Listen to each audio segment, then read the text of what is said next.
Act of 2010 was passed to help citizens understand federal government communication. Prior to the act, government writing was filled with jargon, complex words, and hard-to-read sentences. This cost both the public and government time and money. Citizens missed out on benefits and failed to understand regulations, and government organizations spent unnecessary resources to enforce regulations and service customers. The act mandated writing that's clear, concise, and organized, and the federal plain language guidelines published shortly after further clarified the intent of the legislation. Following these guidelines will give citizens the critical information they need and save your organization time and resources.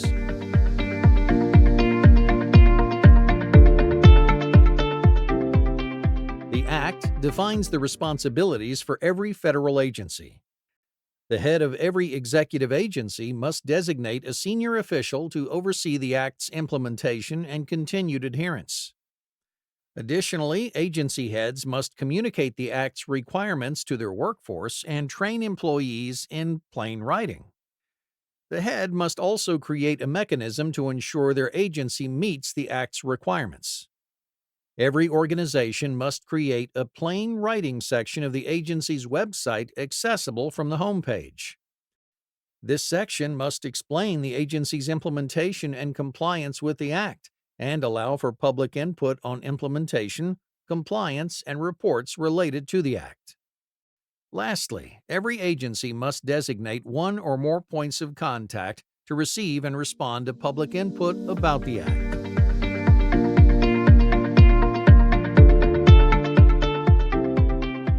Plain writing must be used in the following documents: documents necessary to receive federal government benefits and services, documents necessary to file taxes, documents that provide information about federal government benefits or services, documents that explain how to comply with federal government requirements.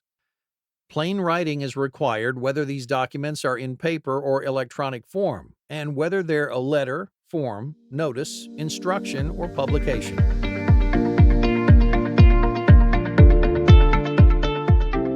Writing has a multitude of benefits.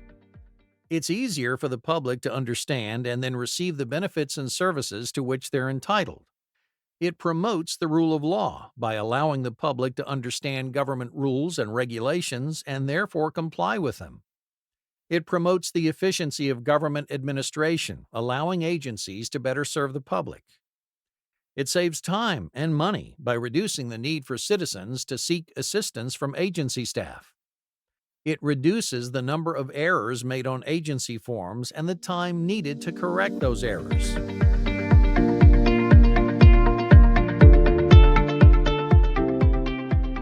The Act defines plain writing as writing that is clear, concise, well organized, and consistent with other best practices appropriate to the subject or field and intended audience.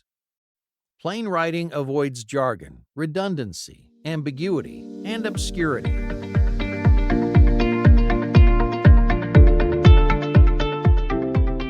The federal government's published guidelines on plain writing emphasize that documents must allow readers to find what they need, understand what they find, and use what they find to meet their needs.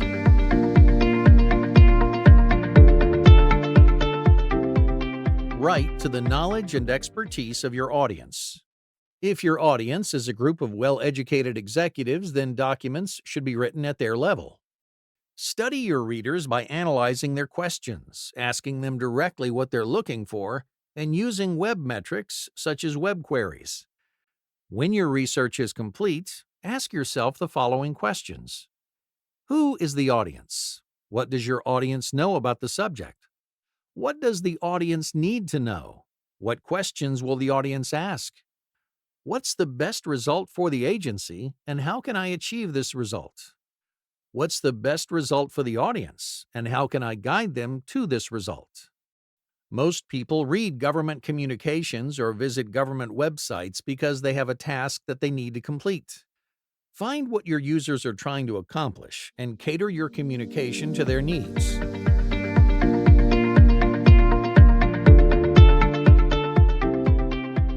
Writing should be focused on the single user who's reading the content. Pronouns are one of the most effective ways to speak directly to the user, and the most effective pronoun is you. It gets the user's attention and makes the content relevant to them. When writing is focused on an individual, it's much easier to analyze what the reader needs. When using pronouns, it's important to define them clearly. For instance, if the reader is applying for a permit, the text should say, "This permit requires you, the applicant, to fill out the following form." If there will be different types of users reading the text, then you must be defined for each. For instance, if you are a nonprofit organization, please fill out the following form. If you are an individual, please fill out the following form. When using a question and answer format, assume the reader is asking the question and use I. For example, how do I apply? Avoid using he or she or his or her by using you. Also use pronouns that clearly refer to a specific noun. If a pronoun could refer to more than one person or object in a sentence, repeat the name of the person or object or rewrite the sentence. For instance, if a patient appoints a proxy, the patient must. To avoid confusion, separate instructions by group. For instance, if you are a C corporation, file this form. If you are an S corporation, file this form.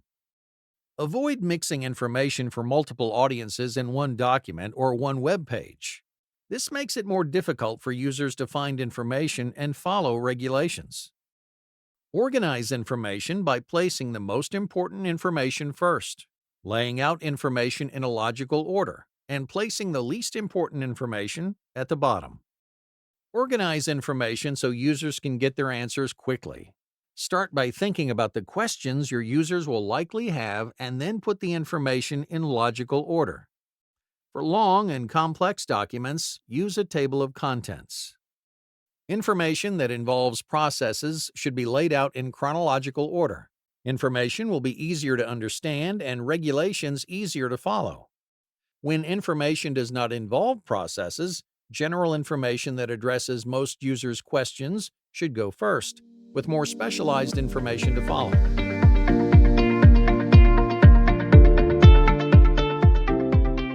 One of the best ways to organize writing is through headings.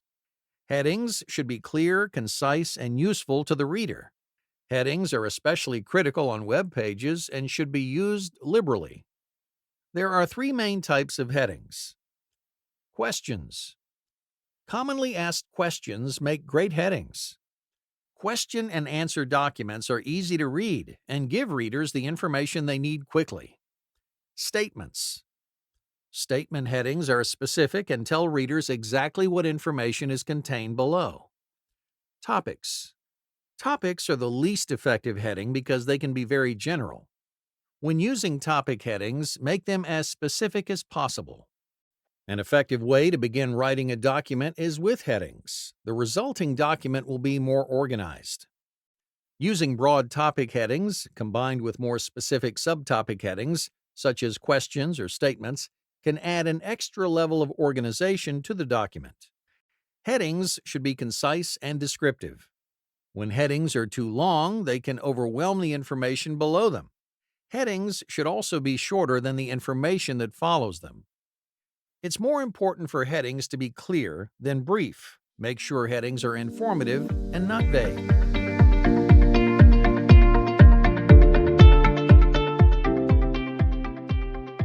Headings should never use all caps.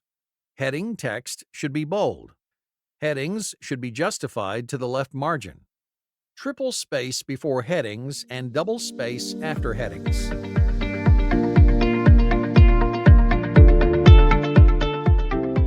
Paragraphs should have a topic sentence that draws your readers in and tells them what they're about to read.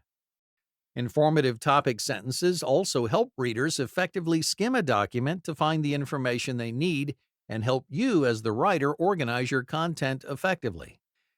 Keep your paragraphs short.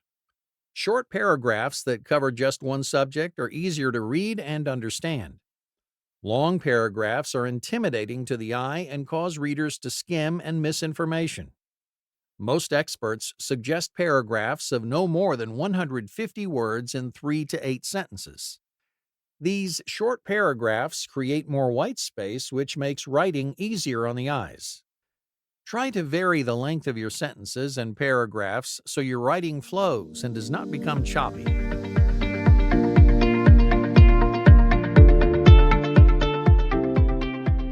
Whenever possible, start with the main idea in the sentence rather than exceptions and conditions. Your sentences will be easier to read and more effective. However, exceptions and conditions should be placed where they can be absorbed by the user most effectively. For instance, applicants have 30 days to file an appeal except when. If your writing requires an exception first, use the word if. For example, if your package is more than 20 pounds, you must get prior approval. If the writing has an exception or condition that's just a few words, place it first in the sentence. For example, unless you live in Jackson County, fill out the short form.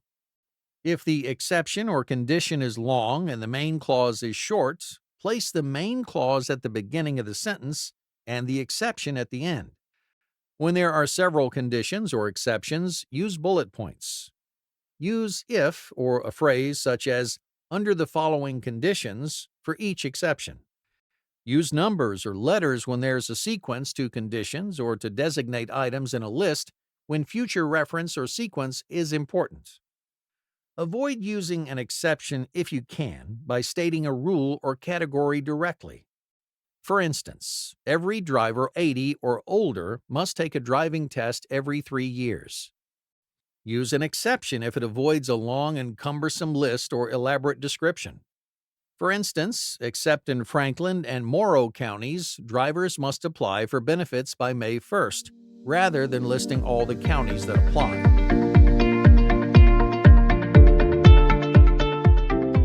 Using a transition in the topic sentence of paragraphs will help your readers follow your information from one paragraph to another. There are several types of transition words. Pointing words include this, that, these, those, and thee. These words refer directly to something written in the paragraphs above. For instance, if the preceding paragraph discusses tax laws, the current paragraph could start with these tax laws, so there's a connection between the two paragraphs. Echo links are words or phrases that echo an idea mentioned in previous paragraphs and often work in conjunction with pointing words. For example, these tax laws is an echo link if the previous paragraph was about tax laws. Explicit connectives include words such as further, also, however, and therefore. Readers find these connectives helpful in following the writer's train of thought.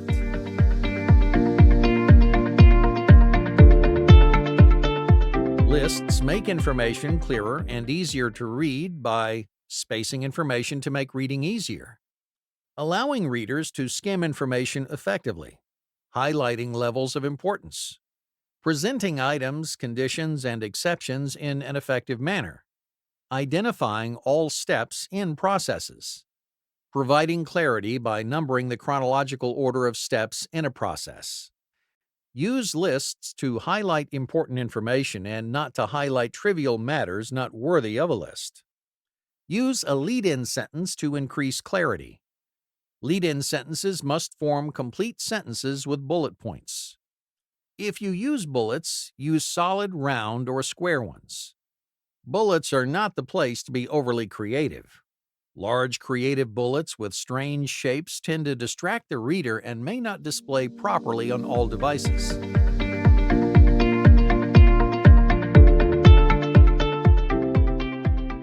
Write simply and clearly by avoiding abbreviations, technical terms, or jargon people won't understand. Use a consistent writing style and avoid too much expression. Readers are looking for information, not to be entertained by creative writing. To keep your writing simple and clear, you should use as few words as possible. For instance, use some rather than a number of. Use words that are familiar to readers. For instance, use now rather than heretofore. Use shorter words over longer ones.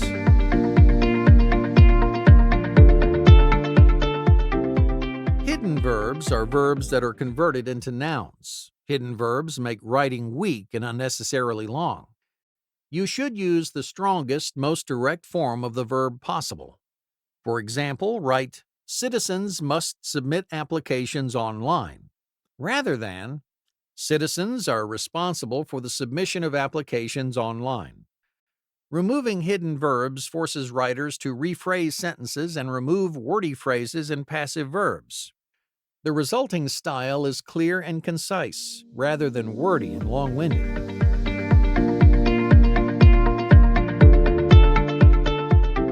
Readability suffers when 3 or more nouns are written in succession. When combining nouns, every noun before the last noun becomes an adjective. Often the reader will think they have found a noun when they are still reading adjectives. For instance, this employee sexual harassment prevention training course would be clearer when written as, "This course designed to prevent sexual harassment between employees."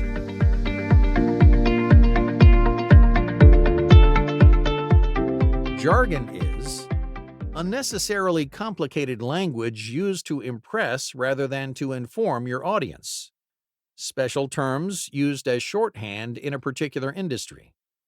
For example, "It is the best practice to use due diligence and examine all hard copies of reports," is a sentence filled with unnecessarily complicated language. Without jargon, this sentence would be much easier to understand. For example, "To ensure accuracy, examine electronic and paper copies of all reports." Jargon is often an effective way to communicate within a particular profession, such as medicine. However, when non-medical readers are your audience, these terms can be confusing. For instance, most medical professionals understand the term zoonotic disease, but non-medical readers almost certainly will not. Even though it takes more words, it's better to write, "A disease transmissible from animals to humans." Legal jargon includes words such as henceforth, heretofore, and therewith, which make legal writing sound overly formal and confusing. Government writers should try substituting everyday language for jargon as often as possible. Only use technical language when you have no choice, and define the term if necessary.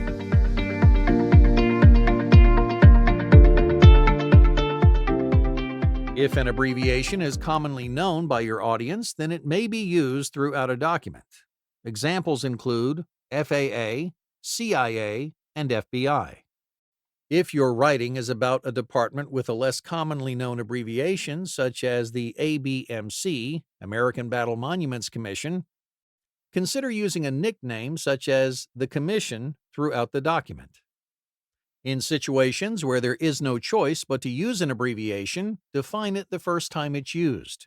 Avoid using more than 2 abbreviations in the same document.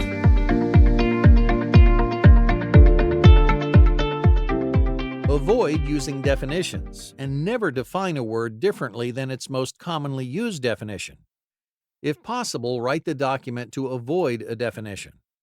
If you must define a word, define it the first time it's used.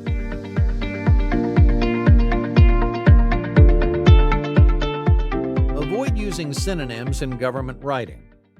If you start with a term such as minors, don't switch to youth or children in the document because it has the potential to confuse your readers.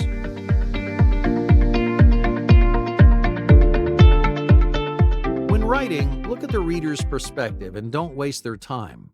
A writer's critical eye will lead to a better reader experience. To be more concise in your writing, avoid long, complex sentences, multiple phrases and clauses, excess words, excess modifiers like absolutely, actually, completely, really, totally, and very. Information your readers don't need to know. Redundant words that mean the same thing, like knowledge and information. Clear, concise writing is not complex. Keep sentences short and dedicated to one idea, and avoid excessive, unnecessary words and information. When writing, keep the subject, verb, and object close together and avoid excessive modifiers, phrases, or clauses between these essential parts of the sentence.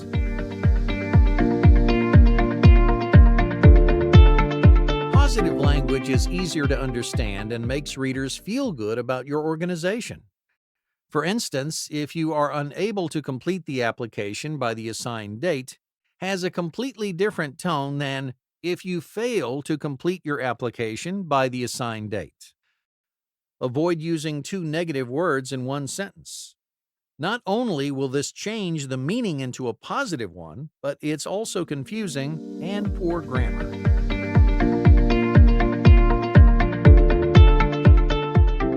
The active voice makes writing clearer. It explicitly tells the reader what to do and takes the ambiguity out of your writing. For instance, you must fill out the following application, instead of the following application must be filled out. The first is active and the second is passive. There are some instances when the passive voice is appropriate, such as when an action follows another action as a matter of law or when it doesn't matter who does an action.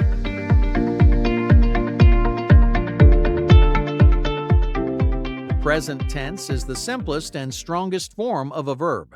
It makes writing easier to understand. When writing is in future or past tense, it makes the reader work to understand your meaning. Use past and future tense only when it's necessary, like when you're covering something that occurred in the past or when you have to describe something that may occur in the future. Contractions. When contractions are used naturally, they make writing sound more natural and relatable. Using examples. Examples are a great way to clarify information, especially complex information. Often, a short example is a much better way to present information than a long explanation. Use must. Shall has gone out of style in ordinary English. Must is a much better choice and should be used in all forms of government writing. Slashes. Avoid using slashes in your writing unless there's a very good reason to do so. In most cases, they are unnecessary.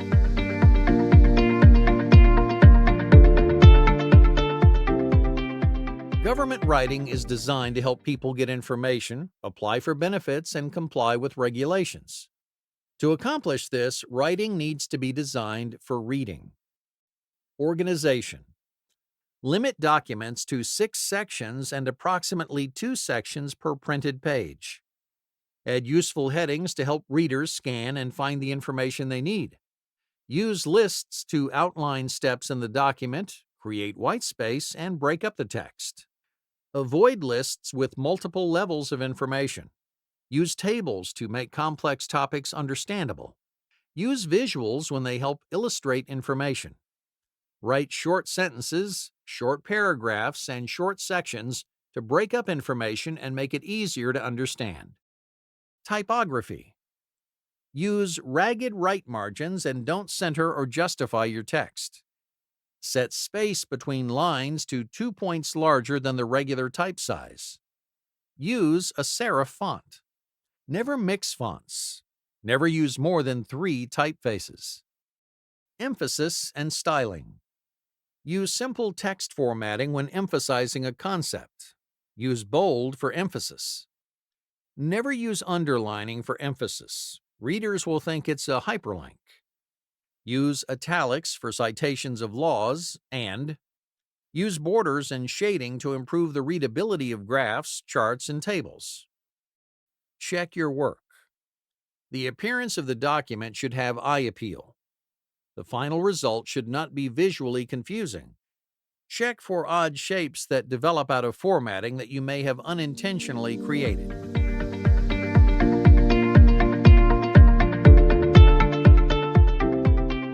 Organize your material so there's no need for cross-references. Most readers overlook these intrusions. There are situations, though, where a cross-reference is necessary.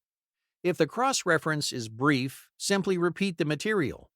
If the cross-reference is long, such as a list of requirements, link the reader to the more detailed section.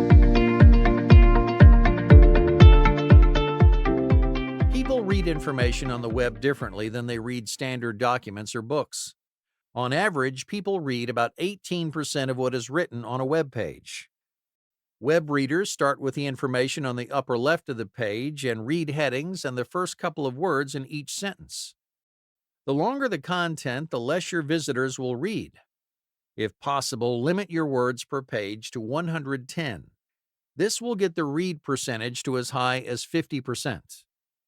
Web writing should start with the most important information at the top and the least important information at the bottom.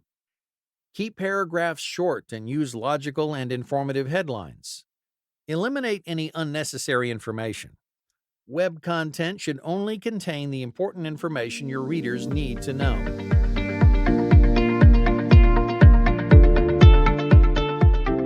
As a rule, FAQ pages should be avoided. If your content is thorough and well organized, it eliminates the need for FAQ pages. FAQ pages often overwhelm readers. However, if you use FAQ pages, make sure that they're organized by topic so that questions are easy to find. Use real questions you have received from users and only use unique content not covered elsewhere.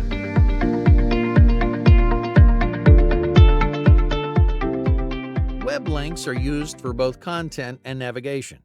Links should be short, descriptive, and use plain language. The link and the page it links to should have the same name. Never use "click here" or "more information." Take the time to write descriptive link text for people who use screen readers. Only link to PDF files when necessary. Because government writing is often for tens of thousands of people, it's critical to test your assumptions. Testing will save you time in the long run. Testing involves 3 techniques. Paraphrase testing. Paraphrase testing involves 6 to 9 individual interviews.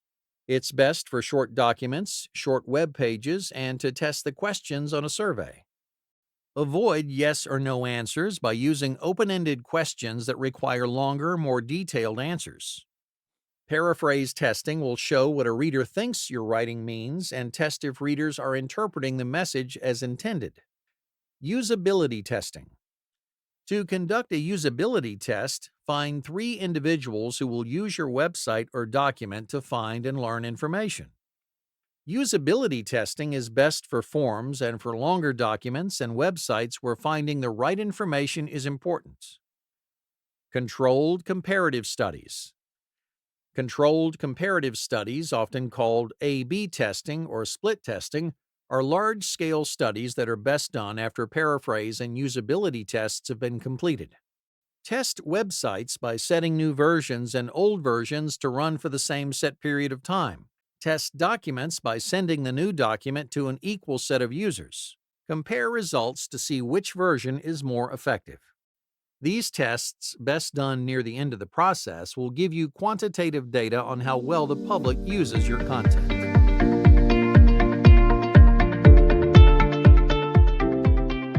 By following plain writing guidelines, your readers will get the information they need to follow regulations and receive important benefits. The Act has dramatically improved government communication by eliminating jargon, complex words, and unnecessarily confusing writing. Following the Act's guidelines is not only effective, but also the law.